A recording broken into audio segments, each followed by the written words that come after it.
Okay, today I'm going to show you how to flip your belt back around. This is really annoying, and when you put your belt on, like it creates these pressure points that are 100% unnecessary. So you'll be able to tell if your belt's backwards if it's in the resting position and the belt is facing towards the outer side of the car. So if I were to belt this in, you can see there's a twist going on here. This belt actually needs to be replaced anyway. It's starting to fray. We're going to want to utilize this little slot, right? It's right here. And we're going to try our best to fold this, work with this little spot, and start folding it over like that. See that?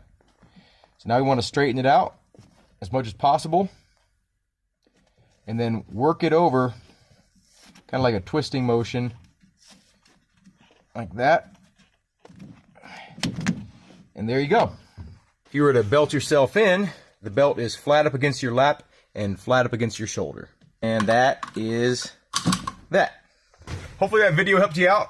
There's a lot of annoying things that we as postal workers go through every day, and some of the things that kind of irk you, can set you off. You can correct yourself with a minute or two of your time, and you never get around to it because you always feel like you're rushed, but take a little bit of time, get your work environment as comfortable as possible. That'll make your day go by smoother, and it'll just overall be better for your attitude.